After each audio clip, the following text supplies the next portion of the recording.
welcome back to the channel. We are back. Make sure to like, subscribe, turn on notifications. How are you doing, Coach? Good. I just had my newborn, so that's why I got my daughter here. Say hi, Abby. Hi. How's that going? It's good. It's good. My wife is, it's easy for the dad. Mm-hmm. You know, my wife took the brunt of it, so she's doing a great job, though. Abby's doing a great job being a big sister, and now we have another cougar to the den.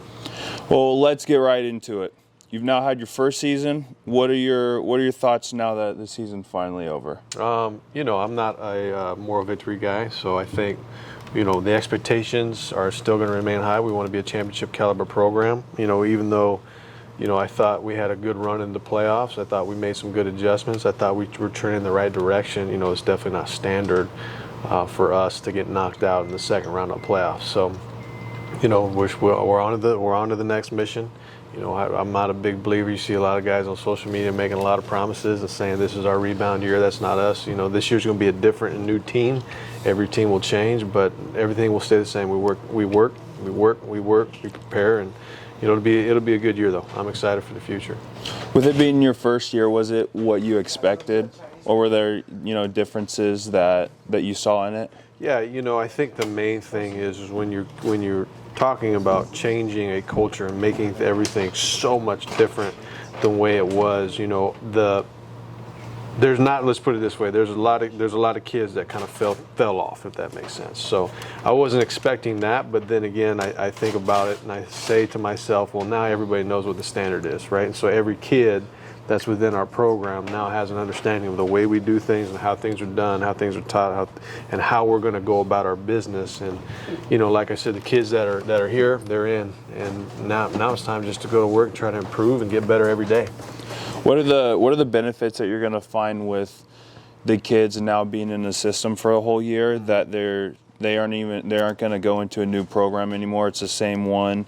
And it's just, you know, clockwork now going into this next season. Yeah, it'll start running itself. And, you know, the other part is now they'll have a... Yeah, baby. I love you. I love you too. All right.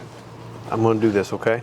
All right, sweetie. I think the benefit is that now that they have a year under their belt, they're going to grow. You know, the weight program is going to pay dividends. Again, it's you know, you think about running a new program, and most coaches will tell you, especially when you're talking about developing young men, it's a 4-year process, right?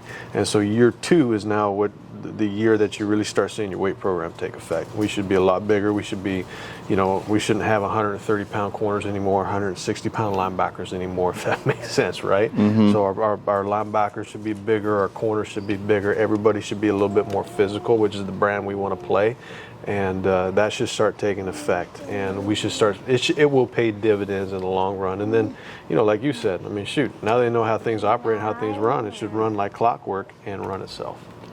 So let's go through the season. Starting off, you know, we had a couple of the scrimmages, and we had a really big game against Long Beach Poly. For a lot of people wondering, why did you schedule such a big opponent just for the very first game, your first season? Yeah, well, I think the reality is look, we're not going to play scared. I think so many people get nervous, especially in high school. You have to understand the level I came from. Like when we were at Liberty, we would play, you know, we're playing Auburn, we're playing Virginia Tech. And those are your measuring stick games, right? When I was at NIU, we're playing Michigan, we're playing Georgia Tech, we're playing, you know, you're playing all these big teams at the beginning of the year because you want a measuring stick. And at the end of the day, who knows? If you put a great game plan together and you go to work, you may knock a team off. And so again, you know, great measuring stick for our program where we're at. We got a long way to go. I think everybody would agree that we have a long way to go. And Long Beach Poly is just a different level, and everybody down south is just a different level than where we're at. But it just motivated me more to keep working. It should motivate the kids more to say, man, whatever it is, as I look at it, we're 42 points. We got 42 points to make up to become one of the better programs in the state of California. And Long Beach Poly was great. They still got knocked out of the first round of the playoffs down south. That's how big the discrepancy is when you look at, and you and I have talked about this, we're not trying for Clovis High to be a good team in the Valley. We're trying to make it an elite in the state. So we got a long way to go. But that just motivates you, right? It motivates you as a player. Definitely. In the future, are you going to be taking that same game plan to like schedule, you know, higher opponents just like that? Of course, yeah. I mean, I don't want to stop that. I want that to become a thing here at Clovis High. where we want to play the best teams. And it doesn't even have to be in this state. Hopefully in the future we can get to other states and we can play some of the better ones, out of state. Because again, I think Clovis Unified, I remember the years that Clovis East went to Midland and knocked off one of the better teams in the state of Texas. Long Beach probably came here and almost got knocked off. So that's just the way I look at it, and I think we need to bring that back. I think a lot of coaches are scared to schedule tough because this new playoff format and all this hoopla and garbage. No, at the end of the day, you're not going to have success in the playoffs if you're not tested early, and we're going to meet those guys in the playoffs eventually, and you need to know how fast you have to improve. And then after that game, we had the full-on season. We had a couple away games, home games, very close games. What are your thoughts on how the guys performed throughout the year, injury-wise, playing-wise, leading up to the playoffs? Yeah, I think the one thing is we're close, right? And I think this group is going to be tired of being close and going to want to finish the job. So, you go into our losses with the exception of our first game against Clovis West, obviously the opener against Long Beach Poly. So West beat us 27-0. Long Beach Poly beat us very, very, very handily. Now, there's a huge adjustment, from the first Clovis West game to the next time we played them in the playoffs when we lost by 3. So you look at this and you look at all of our games in the track. Clovis North, we turned the ball over 5 times, lose by 3. Central, they have 12 guys on the field twice. We turn the ball over the first play of the game, we lose by 6. You kind of go through and you say Buchanan, we're up at half. We ended up having half. We fall apart. We're a young team. We fell apart in the second half, and that's a good program who's coached very well. But we're right where we want to be in those games. Now we just got to finish. And I always look at it's not the kids' fault.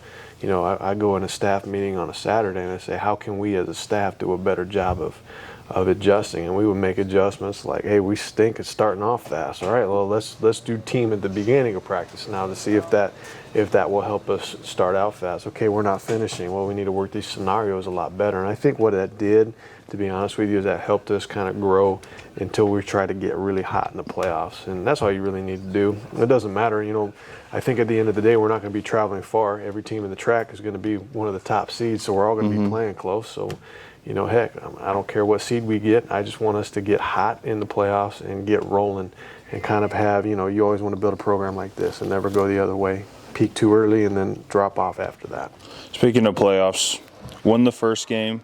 And we went through from there. What were your thoughts going into the playoffs? What were your thoughts after, if you would have changed anything or, maybe made any changes in that? Yeah, I was pretty unsure going into the playoffs. We had just gotten beat by Clovis West 27-0. We were bringing a Garces team in that was really, really big, really, really tough, played a freaking crazy defense that I haven't seen in all my years of coaching. And, the reality is that I thought, for the first 3 quarters of that game, it was going to turn into another one of those, we just fell apart. And, we made a 20-point comeback. We ended up winning, and that was encouraging to me. And I think that was encouraging to everybody in our program that we got fight, that our kids can really play with anybody. And then after that, to be honest with you, if I'm Clovis West, I'm going to look myself in the mirror and say we escaped that game. We missed a couple plays, missed a couple throws. There's a couple situations in that game. Had it swung the other way, we would have won that game.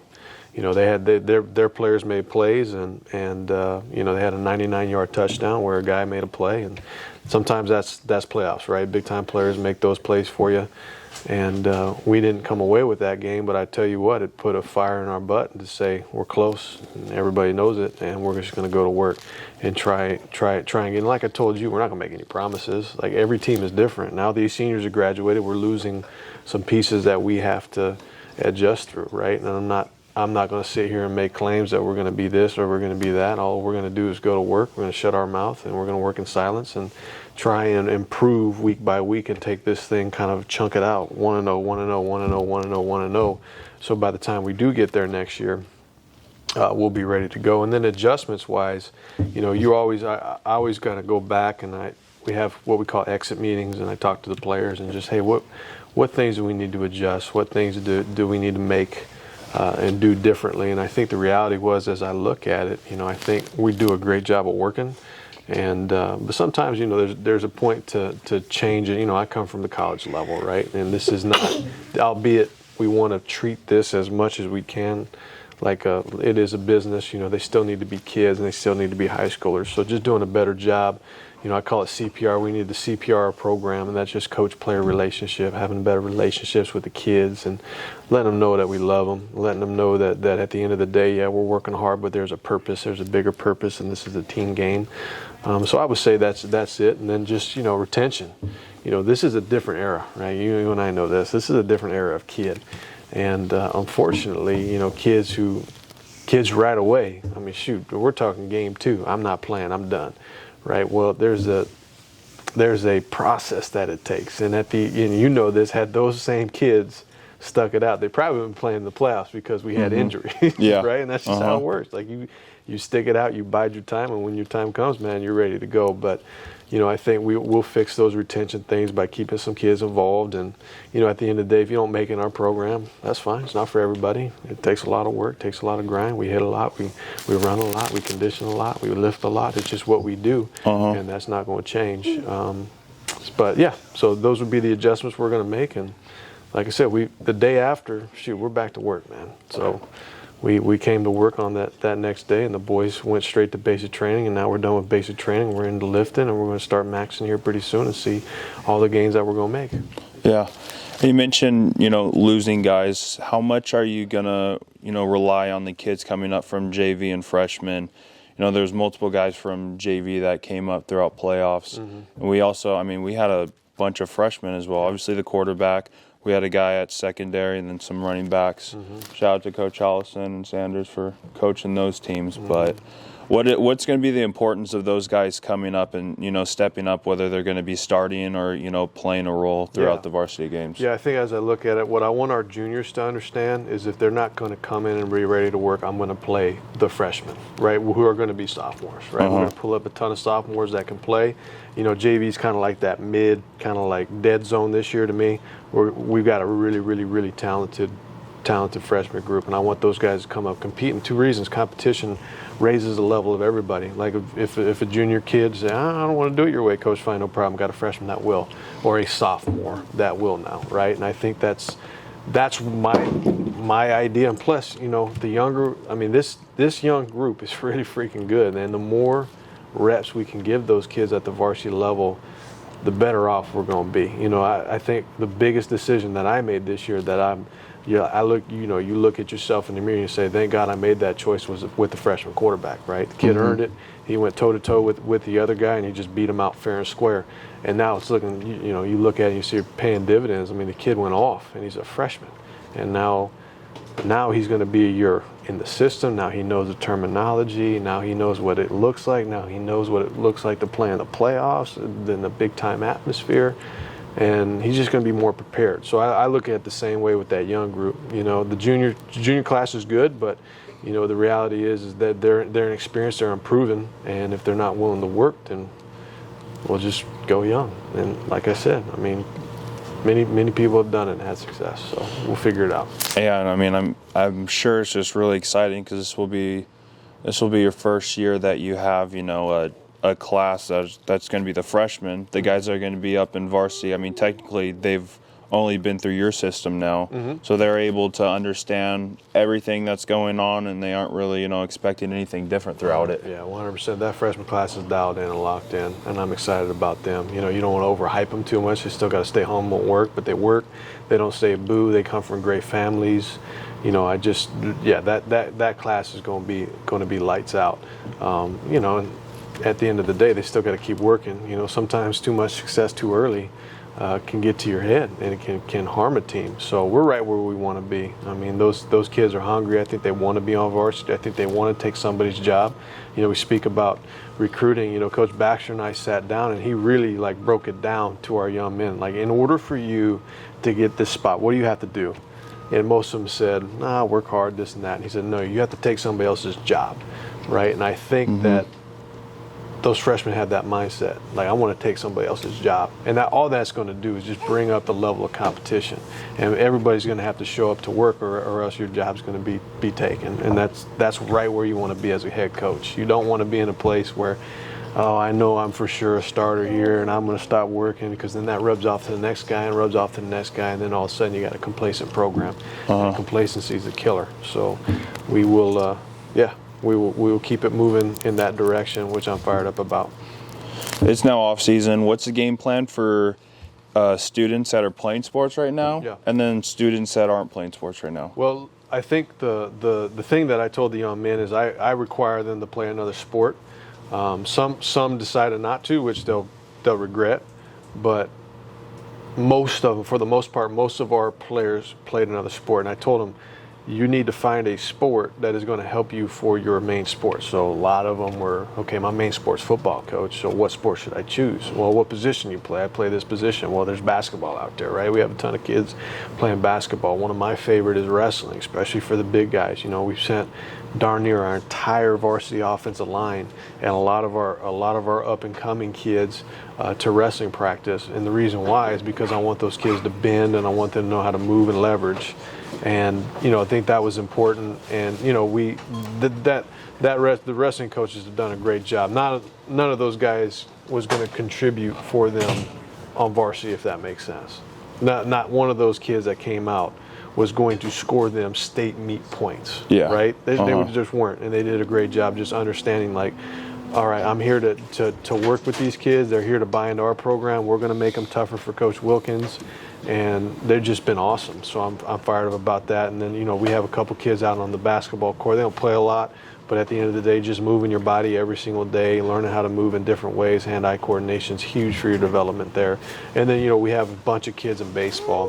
I feel like half our daggum teams in baseball are track. And track, I mean, shoot, here at Clovis High especially, you got one of the best coaches in the valley teaching you how to run. Coach E.J. Jackson, who came from Fresno State, and was one of the fastest sprinters, of his time. So a lot of our kids are playing sports but doing track, and that's just kind of standard around here. And then the rest of them are, we work out every day. I've got the weight room open, and Coach Joe keeps that thing open until like 8 p.m. so they're getting extra lifts. Like, we have so many resources here to help kids get better. They just got to do it.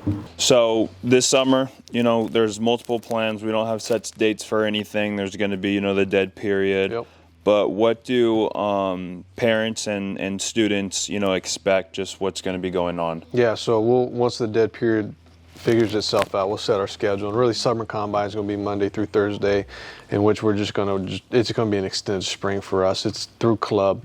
And we're going to come out, we're going to run, we're going to lift, we're going to go over, some of the things that we do on offense, on defense. We're going to do football school. We educate them, just on the rules and plays and the players. And then on Thursday nights or Wednesday nights, we'll have our little throw-arounds that we did last year, just to get reps, reps. And I think it's a lot of fun. Summer's that just really chill time where, hey, man, we come in, we go to work. It's just time to get better. Okay, so with middle schoolers and elementary schoolers, what are you doing with them or implementing? Yeah, so our middle schoolers and elementary schoolers right now, we have what we call our Ironman camp, and they can come through. It's just a club. They can come through, and we have the weight room open for them. They have to be separate from the high schoolers, if that makes sense. So our high schoolers have the weight room till about 5 p.m., and then the elementary or the middle schoolers will have it from 5 to 6, the elementary from 6 to 7. That way we kind of segmented it out. We don't intermix like we're not supposed to. And really it's just, like I said, we come from middle class here. Not everybody has the extra money to go hire a private trainer and all this stuff that you get across Herndon, right?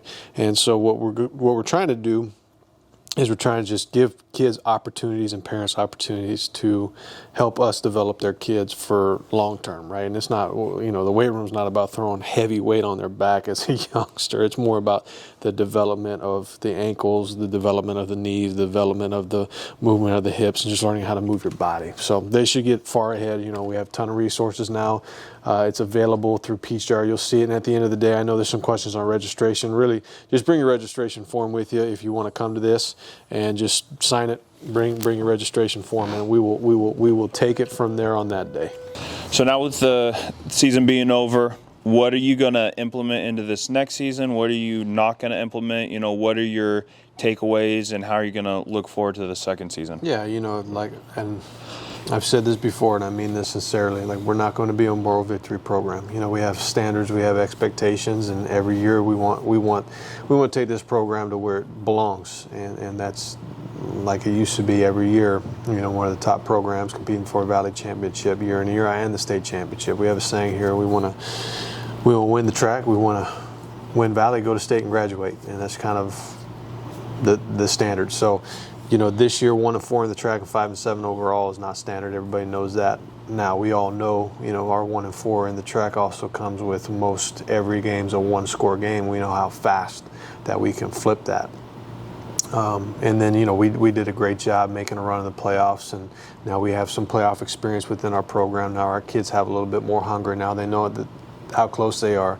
This year is about, you know, we're tired of being close and it's time to go to work. And I've told you this, and everybody knows this. I'm not going to make promises. I'm not that guy that goes on Twitter and says this is this year and we're going to do this, do that. Every team is different. Every year is different. Every matchup's different. Our goal is to take it 1-0 every week and just go to work. You know, that's our best chance at Clovis High. We're not overly talented. We're not going to have the fastest dudes. We're not going to walk out there with a bunch of 5-star recruits. That's not what we're going to do. We're going to beat you by outworking you, being tough, being disciplined. And, you know, and that's another thing you piggyback on last year. I think I'm very happy. You know, we had a ton of penalties in the beginning of the year, a ton of procedures, all that stuff. You know, the offense was complicated. It's on 1 or 2 or this and that. Kids, you know, it's just, we became more disciplined, and now the kids know how the offense operates. Now they know how the defense operates. Now it's time to like really kind of refine this thing and see what the overall product can do. And again, you know, as a head coach, you come in with a new program, a new way, and to be honest with you, we started with scratch. We probably lost one of the more talented rosters in Clovis High history with all those guys, and we have a very young team, and it's perfect because now you know as a head coach, you know, it's a 4-year process to really build it into where you want to be. But, you know, I'm an impatient person, and so is everybody else. Everybody wants to see the results now, which I understand. And that's the goal. And in terms of changing things, I think we keep a lot of the stuff the same. You know, I've talked about it before. I think we did a great job evaluating at the end of the year just the program in general, where the kids were at. Shoot, I went down to the middle school and evaluated where the middle school was at. I surveyed their kids. So like, we're not talking changes just on the varsity level. We're talking changes from top to bottom. And what I want Clovis High to be, and what I want people to think of Clovis High is like Texas football. From the elementary to the varsity. Like, it's all mirrored, it's all the same, it's all the same language, it's all the same verbiage. They have all the same philosophy. They have the same core values. And that way, when a kid gets to our level, he is just like dialed in. He knows what to expect, because it was a shock for kids this year. Like, they were shocked. You know, and you know, we talked through retention, and I think that was it. Like, how hard we work, what the motivation was, how we wanted to change a mindset of mediocrity into chasing greatness each and every year. Now I think when we implement a program wide, there's not going to be shock anymore. It's just going to be, this is how coach works, this is how it operates, this is how he does things. Either I'm in or I'm out, right? Does that make sense? And I think, you know, that's the same thing, and I'll tell this to parents and everybody out there. Like, there's a way we operate, there's a way we lift, there's a way we do this, there's a way we do that. Yes, you have to come to practice to play. Yes, you have to, you know, learn to tough through some injuries or some hurt, not injuries. And if that's not something you want to do, then this is not the sport for you. You can go play other things at Clovis High School that will be much easier for you, if that makes sense. But I'm excited, very excited for the future. It was a good baptism into being a head coach at the high school level, especially in the track. Track is very competitive, but it's still very balanced. And you know, there's just great coaches and there's great players around. And you know, I wouldn't rather be in any other program, though, and doing it the right way. And really, you know, the bottom line is we changed a culture. When I first got here, Tyler, I think there was 50-something kids at risk of being ineligible, right? And now we have a 3.3 overall team GPA. Like, at the end of the day, you look yourself in the mirror as a head coach and say, okay, look, at least if we're starting somewhere, it's with the academics, and it will eventually carry over to the field. So I'm excited about that, and you're on our group chat all the time. We hold these kids accountable. Right? They got to show up. They got to go to work. They got to do things. They got to turn in study sheets. If they got to go to study table with their GPA is not a certain way, because this is a life program. This is a 40-year program, not a 4-year program, and that's not going to change as long as I'm the head coach here. Yeah, and in our other podcasts, especially if you're new to the channel, but we've talked a lot about the accountability in the group chat, and now everyone holds each other up to those standards. There's been multiple times where coach and all the other coaches just hold everyone in the room and they go over grades and have that all settled. So it's, it really helps out the kids, especially when the kids don't understand that their grades matter so much, especially if they want to go to the next level. It could go from a D1 to going to a city college, or just not even going to a college at all, because you can't graduate.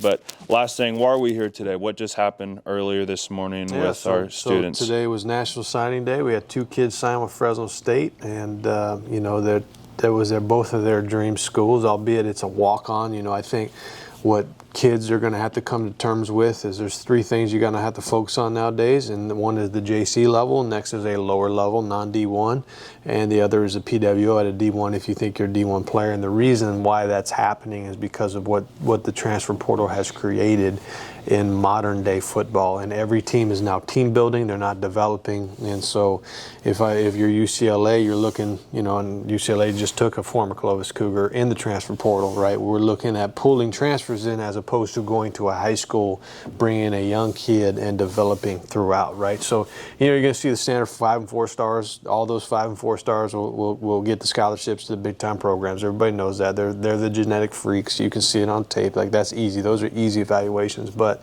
in terms of what Jaden and Jalon, their recruiting process, both whom I think have the potential to play Division I football, their route had to be the preferred walk-on route, which is hard too. And Coach Baxter did a great job recruiting this school. He came in and I saw his face, and shout out to the Fresno State staff. I saw Coach Baxter's face more in here in 1 week than I saw the rest of the schools, right? And I think it's because he understands, and everybody understands, that Fresno's past, they have done a great job getting Valley kids. And in Clovis history, we've had some great walk-ons at Fresno State. And we're not talking like guys that just walked on to Fresno State and played. We're talking about like NFL players that had like longevity in the NFL as well. So I'm excited for that moment. There's no guarantee that those kids are going to go in and start, and Fresno State didn't make any guarantees. It's just their best chance to develop with a staff that has experience, with a staff that has a history of development. And I'm fired up. I'm fired up for that. And so shout out to Jalon, shout out to Jaden. They'll be future Bulldogs, and they passed up some money to do so, but they're going to bet on themselves, which I'm proud of too. They have that typical Clovis High chip on their shoulder. They want to prove to everybody what they can do. And then that won't be the last. Now that signing day is over, really all the guys chasing the same guys will now know where the dust has settled, and they will come back around, and whether it be 2s, Division 3s, NAIA schools, or come to Clovis High. We'll take them all. All we're trying to do is get our kids out there well prepared. This. They've been grinded on. They've been worked. They've been held accountable. So there should be no difference between that and going to a college program, because we run a college program here. Yeah, and for future dates, we got the crab feed coming up. That's a silent auction set up. Come in, everyone, talks to each other, hangs out. You get to win prizes. If anyone wants to donate a prize, do you know who they could communicate to? Yeah, I'll get all that. Next podcast, what we'll do is we'll put up the donation letters, okay, and that way we can start getting the word out there on crab feed. We'll give you a date. We'll give you the donation letters. We'll kind of post it up here, and that way you can look at it if you want to print it out and donate to our crab feed and our cause. Our boys need it. We spend a ton of money here because we're trying to run this program the right way, and it's all going to the kids, and we need more of it. Trust me, there's not enough.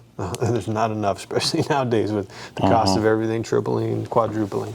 And for donations, are you still taking donations Peanut butter for and food? J and food, and you bring them. You know, we have I bought the boys a hot dog roller now, and it rolls about 30 hot dogs at a time, and we went through 250 hot dogs in one day.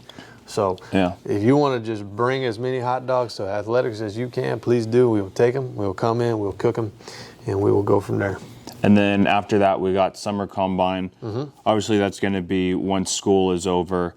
What just like time and dates? What do not dates, but what do parents expect? You know, they show up in the morning, they work out. Yep, and we'll get them home by noon. Brandon, drop them off at 7. We'll get them home by noon. That'll kind of be the deal. You know, we'll go Monday through Thursday, and the only Saturday right now that I'm going to have planned will be the Fresno State passing tournament, where I can get the boys out there on the field at Fresno State, throw the ball around a little bit, and give them a chance to get evaluated by college eyes. But yeah, that'll be Monday through Thursday. You know, our favorite words here at Clovis High during the summertime is I have football, and that's just what they're going to be doing. And that is grades. So current juniors right now till what grade is that? Yeah, so current technically, you know, summer combine for the high school is going to be current 9th graders to current 11th graders, if that makes sense. And then so that'll be the high school one, and then we'll do a middle school one, current 6th graders to current 7th graders.